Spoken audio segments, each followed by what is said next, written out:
গত ৮ তারিখে কমলগঞ্জ থানাধীন রহিমপুর ইউনিয়নের সিদ্ধেশ্বরপুর গ্রামে আব্দুর রহিম রাফি বয়স ২৬ নামে একজন ব্যক্তির গলাকাটা লাশ উদ্ধার করা হয় তার নিজ ঘরে।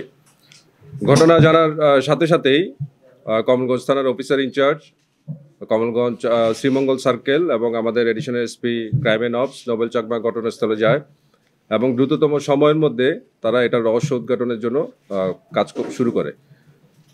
রহস্য উদ্ঘাটনের এক পর্যায়ে ভিকটিমের ভাই এবং ফ্যামিলি মেম্বারদের সাথে যখন কথা বলে কিছু বিষয় তাদের নজরে আসে এবং তার পরিপ্রেক্ষিতে ভিকটিমের ছোট ভাইকে হেফাজতে নেওয়া হয় এবং তাকে ব্যাপক জিজ্ঞাসাবাদ শুরু করা হয়। জিজ্ঞাসাবাদের এক পর্যায়ে ভিকটিমের ছোট ভাই মাদ্রাসা শিক্ষার্থী রানা সে স্বীকার করে যে ক্ষোভের বশবর্তী হয়ে তার নিজ ভাইকে সে ধারালো দা দিয়ে কুপিয়ে হত্যা করে। তো মূল ঘটনা রহস্য উদ্ঘাটন করে আমাদের additional SP crime and ops Nobel Chakma. আপনাদের যদি কোনো কোয়েশ্চেন থাকে বা কোনো কোয়েরিজ থাকে সে এটার উত্তর দিবে আর কি। ধন্যবাদ। যারা স্থানীয় এবং আশেপাশে যারা আছে তাদের সাথে কথা বলি, তাদের বক্তব্য নিই এবং যে ব্যক্তি মারা গেছেন তার মা এবং তার ভাইকে, তার ছোট ভাইকে আমরা আমাদের হেফাজতে নিই। তো তাদেরকে জিজ্ঞাসাবাদ সহ এবং আশেপাশে যে লোকজন আছে তাদের সাথে জিজ্ঞাসাবাদ করে আমরা এক পর্যায়ে জানতে পারি যে ভিকটিমের ছোট ভাই এখানে রানা, আমরা ছদ্মনাম ইউজ করতেছি, সে হচ্ছে গলা কেটে তার বড় ভাইকে হত্যা করে।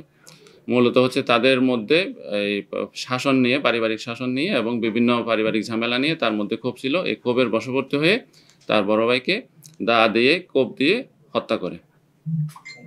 সে যখন তার ভাইয়ের জানাজায় যখন পড়তে গেল, সেখানে সে দেখতে পায় যে তার ভাইয়ের জানাজার জন্য প্রায় শত শত লোক ওখানে উপস্থিত এবং সবাই খুবই কান্না করতেছে, ইমোশনাল হয়ে গেছে সবাই।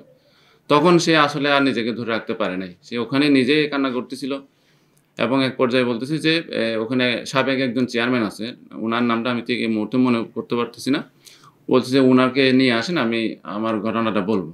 তারপর আমরা ওনাকে নিয়ে গেলাম এবং তার দুঃসম্পর্কীয় এক চাচা ওখানকার গ্রামের নিয়ে থানায় বসে আমাদের সামনে পুরা ঘটনা সে বলছে। ঘটনা বলার পরে আমরা রাত্রিবেলা রাত 12টা সাড়ে 12টার দিকে আমরা তার দেখানো মতে যে দা দিয়ে সে তার ভাইকে হত্যা করেছে, এই দা এবং সে লুঙ্গি পরা অবস্থায় ছিল, সেখানে রক্ত মাখা ছিল, ওই লুঙ্গি আমরা উদ্ধার করেছি তাদের বাড়ির ভিতর থেকে।